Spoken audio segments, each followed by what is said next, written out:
भाई परीक्षा आने वाली है फिजिक्स की, सर फिजिक्स की कॉपी कैसे लिखी जाए? कॉपी लिखना कैसे है? क्योंकि देखो आप कितने भी होशियार हो, अगर आपने अपनी फिजिक्स की नोटबुक, फिजिक्स की उस टाइम परीक्षा में आने वाली उत्तर पुस्तिका अच्छे से नहीं लिखी तो आप किसी भी बात के होशियार नहीं रहेंगे। तो आपको अपनी नोटबुक इतनी साफ लिखनी है कि जो एग्जामिनर है वो देखते ही आपको सीधे नंबर देना स्टार्ट कर दे। तो परीक्षा में नोटबुक लिखनी कैसे है इसको बिल्कुल बेसिक तरीके से जानते हैं, स्टार्टिंग कैसे करें। तो स्टार्टिंग के लिए आप देखते चलें भाई परीक्षा में कैसे लिखें, ठीक है। ये मैं खास फिजिक्स के लिए और केमिस्ट्री के लिए बता दे रहा हूँ, फिजिक्स के लिए और खास केमिस्ट्री के लिए बता दे रहा हूँ।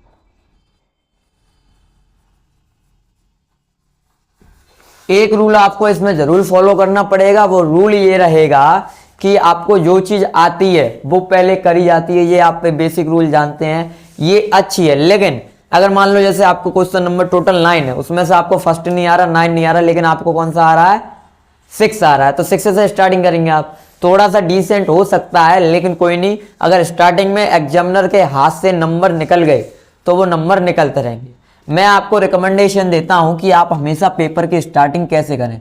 तो ऐसा तो नहीं है कि आपको पूरे पेपर में लॉन्ग क्वेश्चन नहीं आ रहा है, ठीक है। तो स्टार्टिंग आप कहां से करेंगे? स्टार्टिंग करें आप भाई लॉन्ग क्वेश्चन से।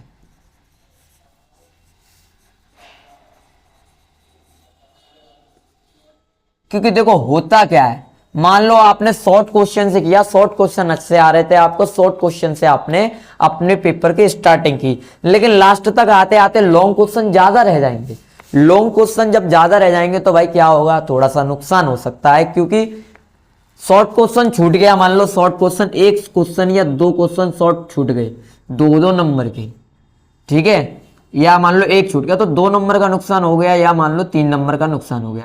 लेकिन धोखे से अगर लॉन्ग क्वेश्चन 1 छूट गया या 1.5 छूट गया या आधा छूट गया तो भाई 5 नंबर का सीधा नुकसान, 2 छूट गया तो 10 नंबर का सीधा नुकसान है ना, 1.5 छूट गया तो 7.5 नंबर का सीधा नुकसान आपको झेलना पड़ सकता है।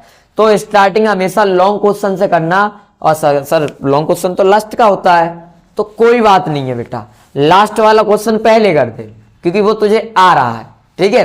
क्योंकि 5 नंबर जब एग्जामिनर स्टार्टिंग में आपको देगा ना, नोटबुक चेक करती भाई 5 नंबर, अगला क्वेश्चन नोटबुक चेक करते ही 5 नंबर, तो उसके माइंड में थॉट यही आएगा बच्चा पढ़ा लिखा है, बच्चा आराम से करेगा, ठीक है। तो नोटबुक करनी कैसी है, तो स्टार्टिंग आप करें, स्टार्टिंग आपको करनी है लॉन्ग क्वेश्चन से, ठीक है। लॉन्ग क्वेश्चन से करें आप 5 नंबर वाले, 5 नंबर से करके बाद जो भी, अगर आपको सभी 5 आ रहे हैं तो बहुत सुंदर बात है। और हाँ, ज्यादातर मैं आपको यही बता दूं, आपको 5 नंबर के क्वेश्चन पहले आएंगे, देख लेना परीक्षा में। अगर आप जाके देखेंगे तो आपको 5 नंबर वाले क्वेश्चन ही ज्यादा आते होंगे, 3 नंबर वाले आते होंगे, लेकिन 1-2 नंबर वाले होते हैं वो ज्यादा डिस्टर्ब कर सकते हैं आपको। तो इसलिए 5 नंबर से स्टार्टिंग करते हैं। फिर बात करते हैं भाई परीक्षा में आते हैं 3 नंबर वाले क्वेश्चन, ठीक है।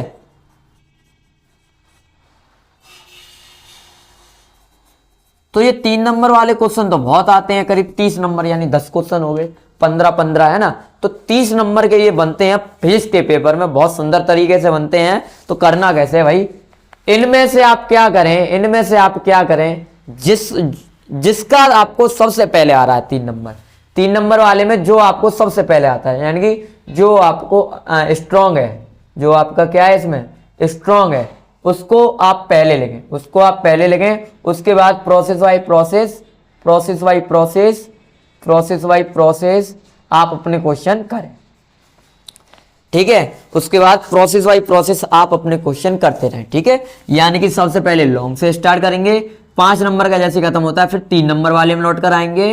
3 नंबर में लौट कर आने के बाद अपना प्रोसेस, आप भटका मत देना एग्जामिनर को, अगर उसको गुस्सा आ गया तो वो पूरा बेकार भी कर सकता है। इसलिए अपना एक प्रोसेस बना लो, बैक से प्रोसेस बना लो। 3 नंबर वाले इकट्ठे क्वेश्चन कर दो, 5 नंबर वाले इकट्ठे क्वेश्चन कर लो, 2 नंबर वाले इकट्ठे क्वेश्चन कर दो, 1 नंबर वाले इकट्ठे। अब ये नहीं है एक मैंने कर दिया 5 का, ये बैड तरीका है बेटा, है ना।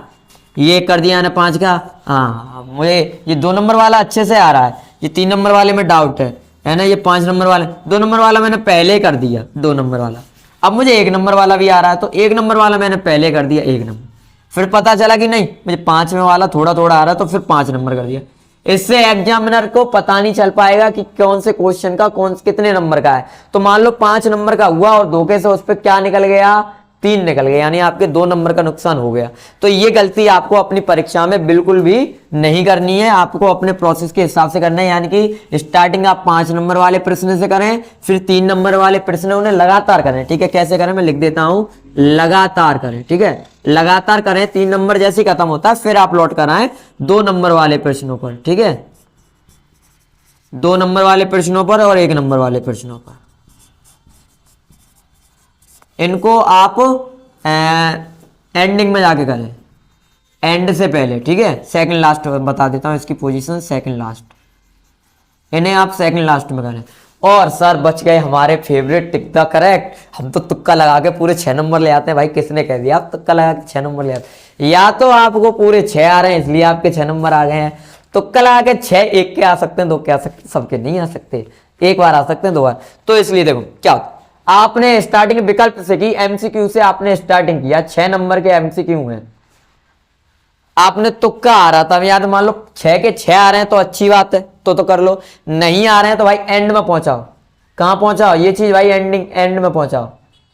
एंडिंग में पहुंचाने का रीजन भी बताता हूं, एंड में क्यों पहुंचाना है। एंड में इसलिए पहुंचाना है क्योंकि अगर आपने 6 क्वेश्चन किए और 6 में से आपके कितने गए, 4 सही गए हैं और 2 गलत गए हैं, तो एग्जामिनर की नजर में थोड़ा सा आप इफेक्ट बन सकते हो कि 4 में से 2 गलत ही गए हैं और 2 के से वो 2 सरल वाले गलत चले जाएं, तो स्टार्टिंग में उसके हाथ से 4 की जगह 2 नंबर निकले, सॉरी 6 की जगह 4 नंबर निकले, 2 नंबर छूट गए, तो आपको एक एवरेज स्टूडेंट मानेगा, ठीक है, एवरेज स्टूडेंट मानेगा आपको। इसलिए मैं कहता हूं आप अपने एमसीक्यू लास्ट में जाके करें, लास्ट में जाके, क्योंकि क्या होगा अगर आपने स्टार्टिंग में क्या किया है भाई, नंबर छूटते चले गए, जैसे कि 5 नंबर, फिर 5 मिले आपको, फिर 5 मिले, फिर 4.5 दे दिए, फिर 4.5 दे दिए, फिर 5 दे दिए, फिर 3 दे दिए, फिर 2.5, नंबर छूटते हुए चले गए, लास्ट में आ गया, है ना। और एमसीक्यू चेक करा, इतना सब ठीक है, एमसीक्यू ये किया, मान लो आपके 4 एमसीक्यू ठीक है, उसने धोखे से 5 दे दी, ऐसी भाई मिस्टेक हो जाता है। मैं ये नहीं कह रहा हूँ मिस्टेक कर रहे हैं, ऐसा हो भी जाता है, ठीक है, ठीक है। यानी कि 6 के 6 दे दे, मान लो लास्ट में गलत हो गया, अरे इतना सब कुछ सही किया है, कोई बात नहीं, 6 के 6 दे जाए, तो एमसीक्यू आप लोग लास्ट में करें, ठीक है। और इन सब में आपको सबसे योग्य, ध्यान देने योग्य बात क्या है, ध्यान देने योग्य बात ये है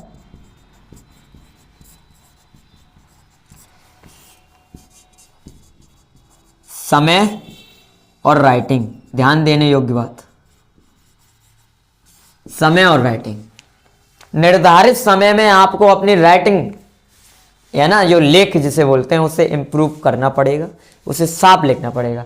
अब आपको सब कुछ आ रहा है लेकिन राइटिंग बेकार है, तो नंबर कम हो सकते हैं, आपकी अपेक्षा के अकॉर्डिंग नहीं आएंगे, ठीक है। राइटिंग अच्छी है, थोड़ा सा ये प्रोसेस, ये वाला प्रोसेस डाउन है, कोई प्रॉब्लम नहीं है, उससे कोई प्रॉब्लम नहीं है। तो इसलिए अपने देखो, फिजिक्स का पेपर लेंदी होता है, 3 घंटे 15 मिनट इनफ होती भी हैं और नहीं भी होती है किसी के लिए। इसलिए राइटिंग में आपको थोड़ी सी स्पीड जतानी है और राइटिंग आपका क्लियर होना बहुत ही ज़्यादा कंपलसरी है।